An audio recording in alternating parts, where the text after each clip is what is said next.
Olá, boa noite. Estamos de volta com o Informe Meio e o Supremo Tribunal Federal formou maioria para condenar Marcelo Fernandes Lima por furto da réplica da Constituição Federal de 1988, que estava na Corte durante os atos antidemocráticos de 8 de janeiro de 2023.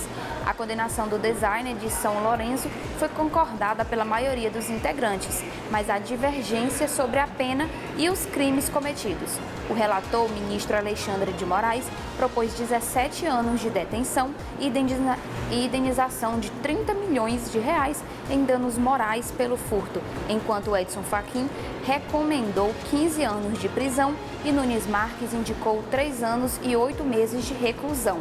Após o furto do artigo guardado no STF, Marcelo devolveu o item à Polícia Federal de Varginha, em Minas Gerais, e foi preso em 25 de janeiro de 2023. Em depoimento, ele alegou ter tomado o livro das mãos de outras pessoas e ficou com ele para que não fosse destruído. E o presidente Luiz Inácio Lula da Silva publicou nesta terça-feira um vídeo usando um boné azul com a inscrição "O Brasil é dos brasileiros", entrando na chamada Batalha dos Bonés entre governistas e oposicionistas. A postagem ocorreu um dia após a sessão do Congresso, onde aliados de Lula e adversários políticos usaram bonés para transmitir mensagens, marcar posição e provocar o outro lado. Durante a sessão, parlamentares governistas também utilizaram bonés com a mesma frase exibida pelo presidente. Deputados da oposição usaram bonés verde e amarelo com a inscrição "Comida barata novamente, Bolsonaro 2026. Além do acessório, levaram pacotes de café e picanha ao plenário da Câmara para criticar o preço dos alimentos. Nas últimas semanas, bonés se tornaram símbolo de recados políticos e identidades partidárias. O movimento ganhou destaque em janeiro, quando o governador Tarcísio de Freitas utilizou um boné vermelho com uma frase, após a posse de Donald Trump nos Estados Unidos. Em resposta a Tarcísio, ministros e aliados de Lula usaram no sábado, dia 1º, um boné azul com a frase "O Brasil é dos brasileiros", durante a eleição para a presidência do Senado. E o ministro da Fazenda, Fernando Haddad, irá entregar ao novo comando da Câmara e do Senado 2025 medidas que ele considera prioritárias e estratégicas para a economia deslanchar. A previsão é de que a entrega aconteça nesta quarta-feira, dia 5, ao meio-dia.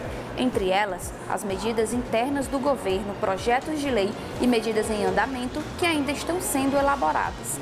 Em elaboração está, por exemplo, a regulamentação das Big Techs para evitar monopólio de mercado das grandes plataformas digitais.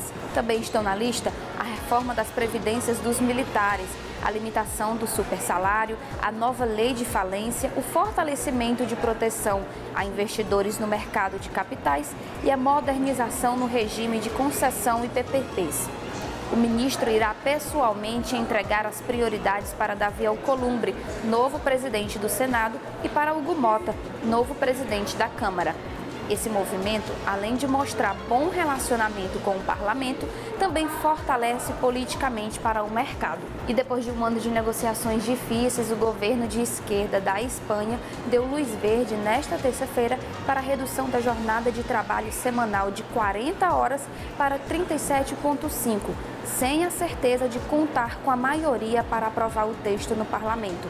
O texto adotado na terça-feira pelo Conselho de Ministros é resultado firmado em 20 de dezembro com os dois principais sindicatos de trabalhadores, mas sem as organizações de empregadores, que decidiram abandonar as negociações após 11 meses de reuniões.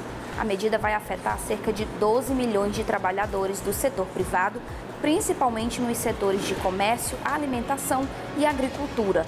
O principal desafio do governo de Pedro Sánchez, que não possui a maioria absoluta no Congresso dos Deputados, é convencer os aliados parlamentares da necessidade da reforma. A medida gera reticências no Partido Nacionalistas Basco e nos separatistas, duas legendas aliadas do governo, mais próximas dos círculos empresariais. E essas foram as notícias do momento. Para mais informações, você pode acessar o nosso portal meionews.com e também não deixe de nos acompanhar durante toda a nossa programação.